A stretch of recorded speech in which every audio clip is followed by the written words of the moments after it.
আমি এত বড় বলদ পুলিশ আজ অবধি দেখি নাই, আমার চাকরির জীবনেও দেখি নাই। পুলিশ রাস্তায় মার খায়, আইন শৃঙ্খলা রক্ষা করতে গিয়ে মিছিলের ভিতর মার খায়, সেটা খুব বেশি মিডিয়ায় আসে না।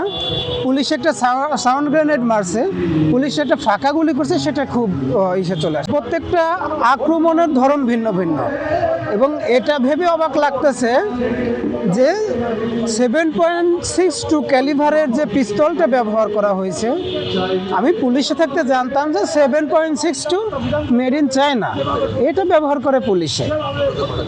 এখন এই অস্ত্রগুলো যখনই আপনি স্বরাষ্ট্র উপদেষ্টার কাছে জানতে চাইবেন থানা থেকে লুট হওয়া অস্ত্রগুলো আসলে আছে কোথায়, তার কত পার্সেন্ট আপনি উদ্ধার করতে পারছেন, এই প্রশ্ন করার সাথে সাথে উনি একটা উত্তরে দিয়ে দিবে আলু। কোন মাংসের ভিতর আলু একটু বেশি ছিল, কোন খাবারের ভিতরে একটু আলু বেশি ছিল, এবং ওনার চোখ মুখ দেখলে মনে হয় যে উনি এই দেশের সব থেকে বড় এতিম, উনি এই দেশের সব থেকে বড় অসহায়। ওনার মনে হয় এই ব্যাপারে আর কিছু বলার নাই। না, প্রশাসন দেখছে, স্বরাষ্ট্র উপদেষ্টাও দেখছে।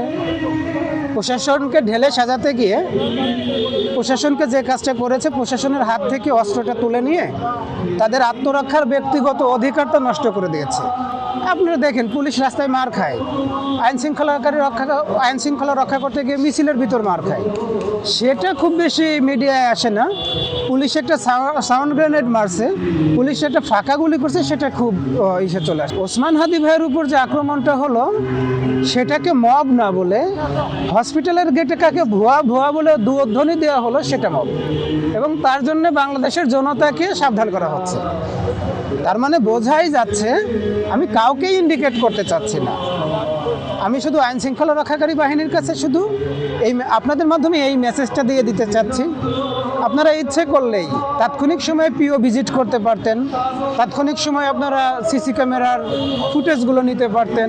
হাদিবার ওখানে নাকি 2জন ছেলে এক সপ্তাহ আগে থেকে আসতে যাইতো, তাই গত রাতে আমাকে র্যাব হেডকোয়ার্টার থেকে ফোন দিছে, NSI থেকে ফোন দিছে, পুলিশের যত সংস্থা ছিল কেউ বাকি রাখে না। সবাই ফোন দিয়ে জিজ্ঞাসা করে, ভাই এটা নিয়ে কিভাবে আগাবো, আপনি আমাদেরকে কিভাবে সহযোগিতা করতে পারেন। মানে আমি এত বড় বলদ পুলিশ আজ অবধি দেখি নাই, আমার চাকরির জীবনেও দেখি নাই। আমি তো ছোটবেলা থেকেই শুনতাম, আপনারাও শুনে থাকবেন, পুলিশ চাইলে 24 ঘন্টার ভিতর যে কোনো সমস্যার সমাধান করা সম্ভব। সেখানে প্রধান উপদেষ্টা বলে দিচ্ছে, স্বরাষ্ট্র উপদেষ্টা বলে দিচ্ছে, সমস্ত আইন শৃঙ্খলা রক্ষাকারী বাহিনী ততক্ষণ পর্যন্ত অপরাধীকে গ্রেপ্তার করতে পারবে না যতক্ষণ না বেচারা তার মামার বাড়িতে চলে যাইতে পারতেছে বর্ডার পার করে। কালকে আমার এক সোর্স আমাকে ফোন দিয়ে বলতেছে, আপনাদের মিডিয়ার অনেকে ফোন দিয়ে বলতেছে, ভাই আপনাকে গ্রেপ্তার করবে না কেন? না, আপনি আগে থেকে জানতেন তার উপর আক্রমণ করা হবে। আমি তো আগে থেকে জানতাম, আমি মিডিয়ার সামনে বলেছি, হাদি ভাইকে তার অফিসে গিয়ে বলেছি, সাবধান করছি যে হাদি ভাই আপনি একা বেরোয়েন না, আমি আসি তারপরে বেরোন। আপনারা কেন জানতেন না? ডিবি, ডিএসবি, এসবি, সিটি এসবির এই ঢাকা শহরে কাজ কি? তাদের প্রধান কাজ হচ্ছে প্রত্যেকটা রাজনৈতিক ব্যক্তিবর্গের দিকে নজর রাখা এবং প্রতিদিন তার একটা রিপোর্ট পেশ করা। যেহেতু আওয়ামী লীগের একটা কর্মসূচি ছিল, আজকে তাদের লকডাউন কর্মসূচি আছে, আপনাদের মাথায় এটা ধরে নাই যে রাজনৈতিক ব্যক্তিবর্গের দিকে একটু নজর রাখা দরকার? হাদি ভাই ভিআইপি পারসন না, হাদি ভাই তো একজন এমপি প্রার্থী। আপনারা যদি 2-4 জন সিভিলের পুলিশে যদি তার আশেপাশে রাখতেন, তাকে নজরে রাখতেন, আমার মনে হয় যে ভাইকে সেভ করা যেত।